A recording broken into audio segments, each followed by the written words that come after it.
Sebelum masuk ke pembahasan utamanya, maka kami pun akan menyampaikan informasi penting lebih dulu. Arc ini akan membahas tentang reinkarnator lain yang masuk ke dalam dunia isekai.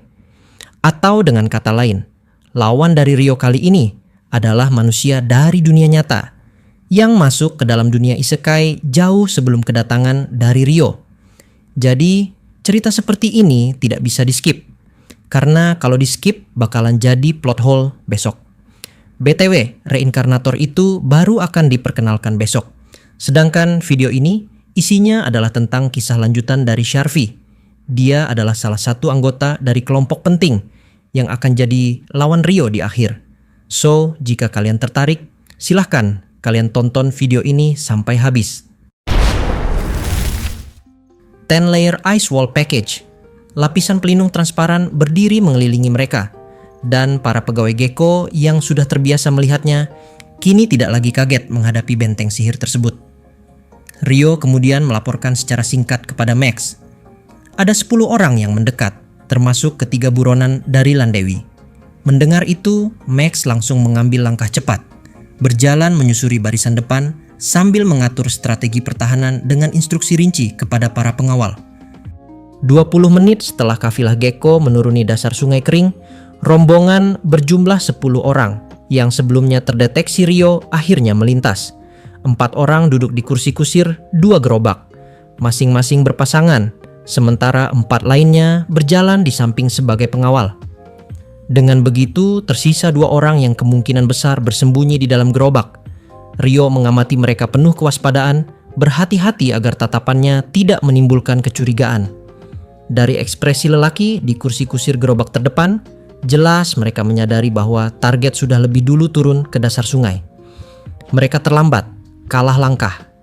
Dalam kepanikan setelah menyadari situasi, bahwa rencana mereka untuk dapat menyerang mendadak sudah gagal. Maka, 4 orang yang duduk di kursi kusir serentak melemparkan benda ke arah Gecko dan rombongannya. Benda itu berputar di tanah, lalu memuntahkan asap putih tebal yang segera membungkus area. Sekilas tampak seperti racun, namun mustahil karena bisa melukai mereka sendiri. Ryo segera menyimpulkan bahwa itu adalah smoke screen. Dengan tenang, ia menurunkan hujan deras sesaat yang cukup untuk menyeret kabut putih itu ke tanah, meluruhkannya hingga lenyap. Segala serangan yang tersembunyi di balik asap kini sirna. Tetapi, pada saat bersamaan, para penyerang sudah melompat dari gerobak mereka dan berlari cepat menuju tepi sungai, tempat rombongan dari Gecko berada. Sharvie, pemimpin kelompok itu, terperangah menyadari keunggulan mereka hilang dalam sekejap. Smoke screen yang selama ini menjadi senjata andalan, benda khusus yang mampu menciptakan kabut tebal bahkan di ruang terbuka, kini tak berarti apa-apa. Namun mereka sudah terlanjur menyerbu, terlalu terlambat untuk mundur.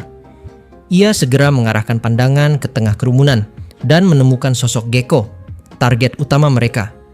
Dengan segenap tenaga, ia meluncurkan tombak yang digenggamnya.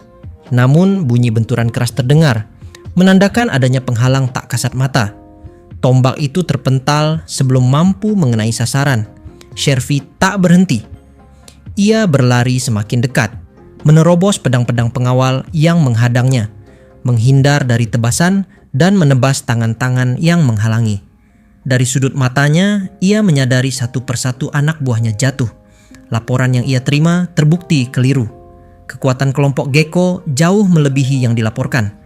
Dulu dikatakan, rombongan itu sudah kehilangan 5 orang pengawal akibat serangan-serangan sebelumnya. Namun tidak disebut sama sekali tentang keberadaan pasukan elit Switchback maupun kekuatan luar biasa dari para pengawal Max. Dengan jarak yang kini tinggal 20 meter, Sharvie mengambil kantong seukuran bola voli yang tergantung di pinggangnya. Sumbu yang dijaga tetap menyala sejak awal pertarungan kini ia genggam erat. Itu adalah senjata pamungkas mereka. Bomb bag, perangkat penghancur yang diyakini mampu merobek bahkan pertahanan sekuat physical barrier. Dengan keyakinan penuh, ia melemparkannya ke arah Gecko. Namun apa yang terjadi berikutnya melampaui dugaannya. Tepat sebelum benda itu menabrak penghalang tak terlihat, lapisan es menyelimuti kantong tersebut. Sumbu padam dan benda itu jatuh ke tanah tak berdaya. Sharvie membeku, wajahnya pucat dan tangannya terkulai. Tubuhnya goyah hingga ia berlutut, menutup wajahnya dengan kedua tangan, lalu menengadah lagi dalam keputusasaan. Menyadari bahwa tidak ada lagi jalan keluar, ia menyerah. Senjata yang tersisa ia lemparkan, kedua tangannya terangkat tinggi sebagai tanda bahwa ia tidak akan lagi melawan. Namun ia tidak diberi ruang untuk bergerak bebas. Dinding es berlapis segera menjulang, mengurungnya rapat. Itu adalah buatan Rio, sebuah penjara kristal yang tidak hanya mengekang, tetapi juga memastikan bahwa sekalipun Shervy mencoba meledakkan dirinya, kerusakan tidak akan menjalar keluar. Shervy hanya bisa menertawakan ironi nasibnya. Ia menyadari seluruh anak buahnya telah tewas, dan pengorbanan mereka hanya mampu membawanya cukup dekat untuk melontarkan bom bag yang pada akhirnya pun gagal. Semua usahanya lenyap begitu saja oleh kekuatan dingin Rio. Di tengah kegaduhan itu, Rio perlahan menunduk dan mengambil bom bag yang membeku di tanah. Ia menelitinya dan juga mempelajarinya dengan seksama. Rio menimbang-nimbang bahaya senjata mematikan yang kini tak lebih dari bongkahan es tak berguna. Dari apa yang baru saja terungkap, jelas bahwa itu adalah senjata penghancur yang sangat berbahaya. Untungnya, sumbu yang dinyalakan dengan detonating cord telah padam. Ia menyadari bahwa jika terus mengutak-atiknya, risiko ledakan bisa saja muncul kembali. Maka dengan hati-hati, ia menyerahkan benda itu kepada Rah. Rah sempat kebingungan saat menerima bom bag itu. Ia menatap benda berbahaya di tangannya, lalu menoleh ke arah Rio, seolah mencari penjelasan yang lebih meyakinkan. Namun Rio tetap bersikap santai, menampilkan ketenangan yang seolah mengisyaratkan bahwa benda itu tidak lagi berbahaya. Meski begitu, langkahnya menjauh meninggalkan Rah dengan perasaan gamang, seakan ia sengaja membiarkan rekannya memikul beban yang mencekam. Sementara itu, Max berdiri membisu.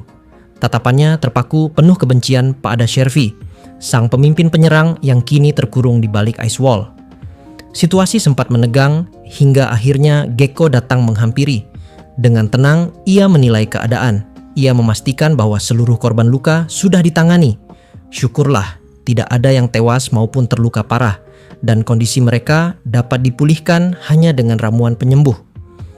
Tatapan Gecko kemudian jatuh pada Shervy yang masih terkurung dalam es. Ia memandanginya dingin, menilai dengan tajam. Shervy mengakui dirinya sebagai pemimpin penyerang yang menyerah di ujung pertarungan. Namun bagi Gecko, pengakuan itu terasa hampa. Baginya, aneh ketika seseorang menyerbu dengan tekad mati, namun justru menyerah pada akhir yang genting. Kecurigaan tak dapat dihapuskan begitu saja. Shervy, dengan wajah lelah, mencoba menjelaskan situasinya. Ia kehilangan semua anak buah, penyergapan mereka gagal total, dan kemungkinan untuk kembali pun nihil. Jika ia pulang, atasan akan memaksa dirinya menanggung kegagalan ini dengan kematian. Baginya, tak ada masa depan selain kematian yang sia-sia. Maka menyerah bukanlah pilihan dari kelemahan, melainkan sisa terakhir dari akal sehat untuk tetap hidup. Gecko menimbang kata-kata itu. Ia tidak sepenuhnya percaya, namun untuk sementara ia menerima penjelasan tersebut. Meski begitu, hukum jelas. Para bandit biasanya dieksekusi di tempat, bahkan setelah menyerah. Namun Shervy bukan sekadar bandit. Ia mengaku sebagai seorang assassin, dan yang lebih penting, ia menyimpan informasi berharga. Jika nyawanya diselamatkan, ia bersedia membocorkan rahasia tersebut. Gecko masih ragu. Informasi semacam itu bisa jadi hanyalah tipuan murahan. Ia pun menoleh pada Rio, seolah hendak memastikan nasib pria yang kini terkurung es. Rio segera mulai melantunkan mantra penghukuman. Mantra panjang yang seolah akan menutup kehidupan Shervy dalam peti es abadi. Ketika kematian sudah sedemikian dekat, Shervy panik. Dalam ketakutan ia akhirnya menyerah pada tekanan, mengungkap alasan sebenarnya dari misi mereka. Penghancuran kota Landewi dirancang untuk melumpuhkan kekuatan bagian timur kerajaan Knightly. Pengakuan itu sontak mengejutkan semua yang hadir. Bahkan Rio yang biasanya tenang dan santai tidak bisa menyembunyikan keterkejutannya. Shervy terus melanjutkan pengakuannya. Ia menyebutkan keterlibatan kelompoknya dalam runtuhnya jembatan Love, bahkan dalam kematian Duke Shrewsbury. Semua itu hanyalah awal dari operasi besar yang baru berjalan dan akan berlangsung selama bertahun-tahun. Ia sendiri tidak mengetahui seluruh gambaran, namun cukup yakin bahwa misi mereka hanyalah bagian kecil dari skema yang jauh lebih luas. Gecko menarik napas panjang. Keraguannya mengenai kematian sang Duke kini terbukti benar adanya. Dalam benaknya, ia sudah memutuskan untuk segera menyampaikan kabar ini pada Master McLash, karena informasi ini bisa menjadi utang besar yang menguntungkan dirinya kelak. Namun Shervy belum berhenti. Ia menuntut jaminan keselamatan sebagai harga dari informasi berikutnya. Gecko setelah menimbang, akhirnya memberikan sumpah atas namanya sendiri untuk melindungi Shervy, meski dengan syarat. Jaminan itu batal jika sang tawanan menunjukkan tanda-tanda berkhianat. Mendengar sumpah tersebut, Shervy menghela napas lega. Meski demikian, sesuatu yang lain muncul dalam pengakuannya. Dengan nada canggung, ia mengajukan sebuah permintaan tambahan. Max, yang sejak awal hanya menyimpan kebencian, langsung menanggapi dengan ledakan amarah. Namun Shervy tetap bersikeras. Ia menjelaskan bahwa dirinya dan kelompoknya bukanlah individu bebas, melainkan bagian dari sebuah organisasi rahasia bernama The Sect. Organisasi itu menanamkan kutukan pada setiap anggotanya, sebuah ikatan sihir terlarang yang memastikan tidak ada yang dapat berkhianat. Kutukan itu diwujudkan melalui sebuah kres yang ditato di dada. Dari tato tersebut, jika pengkhianatan dilakukan, akan muncul tombak batu yang menembus jantung dan langsung merenggut nyawa pemiliknya. Shervy bahkan pernah menyaksikan fenomena itu secara langsung sebanyak 2 kali, dan kengerian yang ia lihat masih terpatri jelas dalam ingatannya. Suasana mendadak hening. Semua orang terdiam, membayangkan kedahsyatan kutukan itu. Max akhirnya memecah keheningan, menyimpulkan dengan nada getir bahwa hanya ada 2 jalan, menghapus kres itu atau mengupas kulit dan daging di mana tato itu tertanam. Pilihan kedua tentu saja hanya bisa dilakukan jika ada klerik tingkat tinggi yang mampu menyembuhkan luka mematikan tersebut. Namun klerik semacam itu jarang ditemui. Bahkan di kota-kota besar hanya ada 1 atau 2 orang yang sanggup melakukannya. Biaya yang dibutuhkan pun luar biasa besar, bahkan melampaui kemampuan bangsawan rendahan. Di Halwil sama sekali tidak ada sosok sekuat itu. Satu-satunya kemungkinan hanyalah di Red Post.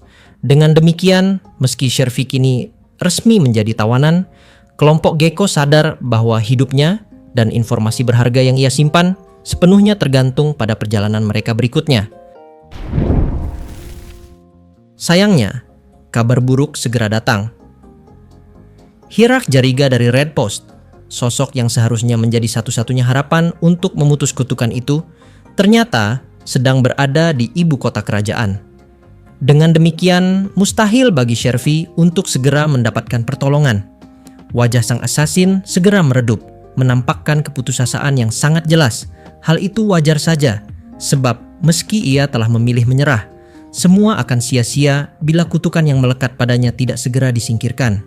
Gecko kemudian mengalihkan perhatiannya pada Rio yang sejak tadi tampak tenggelam dalam renungan setelah bereaksi spontan terhadap kata alkemi. Pedagang itu dengan nada penuh pertimbangan seolah bertanya dalam hati apakah ada kemungkinan bagi si penyihir air untuk menemukan solusi melalui sihir. Bukan karena ia benar-benar berharap ada jawaban instan, melainkan lebih sebagai keputusasaan untuk mencari celah apapun. Rio pada awalnya terdiam, namun kemudian pikirannya bergerak cepat. Ada kemungkinan meski berisiko untuk menyelamatkan Shervy sementara waktu.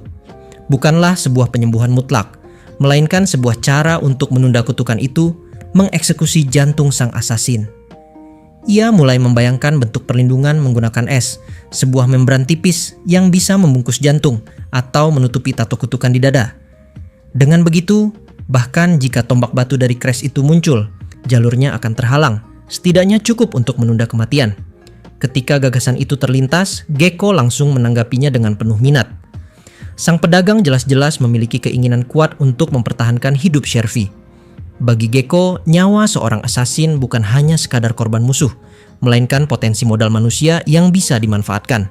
Kesadaran itu membuat Rio kembali mengagumi sosok pedagang tersebut. Gecko bukanlah seorang idealis atau kesatria, melainkan seorang pedagang sejati yang bahkan di tengah bahaya masih menimbang keuntungan dan peluang. Namun, di sisi lain, Shervy sendiri yang menjadi subjek percobaan justru tampak sangat gelisah. Meski penjelasan Rio terdengar logis, rasa takut yang mendalam muncul dari pikirannya. Ia membayangkan es yang menyelimuti jantungnya, dingin membekukan organ vital yang seharusnya terus berdetak. Bayangan itu membuatnya terperangkap dalam ketakutan baru, seakan prosedur penyelamatan tersebut sama menakutkannya dengan kutukan yang siap merenggut nyawanya. Ia tidak bisa menolak, namun juga tidak mampu menerima sepenuh hati. Kebimbangannya jelas terlihat antara menyerah pada kutukan yang pasti mematikan atau mempercayai seorang penyihir yang hendak membungkus jantungnya dengan es. Setelah konfrontasi dengan kelompok assassin pimpinan Sharvy, atau lebih tepatnya, 3 hari setelah meninggalkan Landewi, rombongan itu akhirnya mendekati Halwil. Jika tidak ada hambatan, mereka akan tiba sebelum matahari terbenam. Setelah menyerah, Shervy ditempatkan di tengah-tengah kafilah bersama Rio dan Rah. Meski jantungnya kini dilapisi membran es untuk menahan kutukan, ia tetap merasa gelisah dengan keberadaan sihir itu di dalam tubuhnya. Demi keamanan, Gekko memutuskan agar Rio, sang pencipta membran, selalu berada di dekatnya. Namun, pertimbangan itu tak selalu membawa kenyamanan bagi Shervy. Tubuhnya kini dibelenggu oleh es dari leher hingga pinggang, membuatnya tampak seolah tertancap pada tiang es ketika dilihat dari jauh.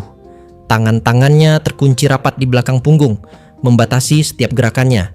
Semua itu adalah langkah pencegahan Rio, agar sang mantan pembunuh bayaran tidak bisa berbuat licik. Perjalanan menuju Halwil berlangsung dalam kondisi itu. Shervy sempat merasa kesulitan menjaga keseimbangan tubuhnya karena kedua lengannya tak bisa bergerak bebas. Rio, yang sejak awal tidak pernah percaya sepenuhnya pada assassin itu, justru menambahkan detail aneh pada belenggu es tersebut, menciptakan topeng es yang menyatu dengan ikatan di leher Shervy. Dari samping, wujudnya semakin menyerupai patung es yang berjalan. Anehnya, Rio merasa puas dengan kreasinya, bahkan menyempurnakannya agar Shervy masih bisa menggerakkan jari-jarinya untuk sekadar menggaruk kepala atau hidung. Bagi Rah, pemandangan itu sungguh tak masuk akal. Sedangkan bagi Shervy, itu menjadi penghinaan yang sulit diterima. Namun, ia tak berdaya melawan. Hanya kemarahan dan rasa frustrasi yang menumpuk di dalam hatinya. Menjelang sore, rombongan mencapai gerbang kota Halwil. Demi menghindari perhatian berlebihan, Rio akhirnya melepaskan topeng es itu. Bahkan ia juga melonggarkan ikatan lainnya setelah Gekko turun tangan menengahi. Pada akhirnya, identitas Shervy dicatat sebagai salah satu dari 5 pengawal yang dikabarkan hilang dalam perjalanan Gekko. Meski Max sempat menunjukkan ekspresi tidak setuju, ia tetap patuh pada keputusan tuannya. Bagaimanapun, itu adalah pilihan paling aman untuk memasuki kota tanpa menimbulkan kecurigaan. Gekko memilih penginapan terbaik di kota itu, The Mountain Stream. Meski Halwil bukan pusat perdagangan terbesar, letaknya yang strategis membuatnya menjadi persinggahan para pedagang dan petualang, sehingga hotel mewah pun berdiri di sana. Di ruang makan penginapan itu, Shervy ikut duduk bersama Rio dan Rah. Keberadaannya di tempat semewah itu terasa ironis, mengingat statusnya sebagai seorang pembunuh bayaran yang kini menjadi tawanan. Rio, yang biasanya santai, justru kerap menggodanya. Dalam benaknya, sulit untuk benar-benar menerima keberadaan seorang assassin tanpa rasa curiga. Meski ia mencoba mencontoh sikap Gekko yang mampu melihat nilai seorang manusia dari sisi manfaatnya, nalurinya tetap menolak. Hubungan mereka pun diwarnai ketegangan kecil, seolah jurang di antara mereka tak pernah bisa sepenuhnya ditutup. Namun, Rio tetap berusaha. Ia mulai menyadari bahwa kebenciannya tidak akan membawa manfaat apapun. Mungkin seperti Gekko, ia bisa belajar memanfaatkan bahkan seorang musuh yang sudah menyerah. Setidaknya, Shervy bisa menjadi sarana bagi pertumbuhannya sendiri. Dengan pemikiran itu, ia mencoba meruntuhkan jarak di antara mereka. Meski cara yang ia pilih seringkali tidak tepat dan menimbulkan kecurigaan baru. Malam itu berlalu tanpa insiden. Shervy bahkan diizinkan bergerak cukup bebas, meski kamar tidurnya tetap harus dibagi bersama Rio dan Rah. Keesokan paginya, mereka kembali melanjutkan perjalanan. Namun bagi Shervy, nasibnya tak berubah banyak.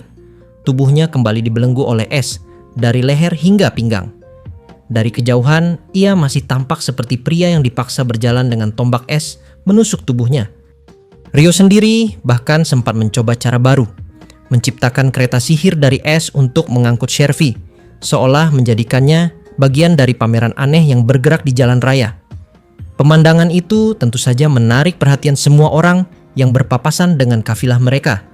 Bagi Shervy, yang seumur hidupnya terbiasa beroperasi di balik bayangan, tatapan heran para pelintas jalan adalah siksaan yang lebih berat dari rantai es di tubuhnya. Ia akhirnya memohon, bahkan rela menelan harga dirinya, agar diizinkan kembali berjalan dengan kakinya sendiri. Rio, setelah mendengar desakan itu dan juga melihat isyarat dari Rah, akhirnya mengalah. Ia melepaskan kereta es dan mengembalikan belenggu Shervy ke bentuk semula.